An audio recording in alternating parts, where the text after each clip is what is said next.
இவன் நைட்டில் தானே வந்திருப்பான். ஐயா காத்தவராஜ சுவாமி நல்லா ஆடி கொண்டிருக்கிறார். மாமூல் தாதர் தம்பி. ஐயா பாப்பா யாரு? யாரு பாப்பா? இவளா? என் தங்கச்சி கூட பிறந்ததா? ஆமா. எப்படி? நான் முன்ன பிறந்தா அவன் பின்னாடி பிறந்தான். அவள் பின்னாடி பிறந்தாள். பின்னாடி பிறக்க முடியாது. பின்னாடி பிறந்தது பிறகாது.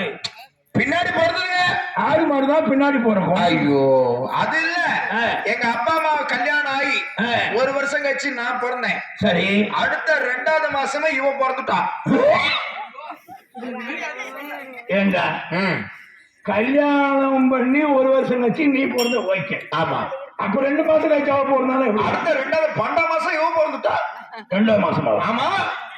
அடுத்த 2வது மாசமே எல்லாரும் எட்ட பிள்ளையா இருந்தாலும் சரி ஒரேடியா பிறக்கும். ஒண்ணு பிறந்தா அப்புறம் கஞ்சி பிறக்கும். ஆனா ஒரு புள்ள பிறந்து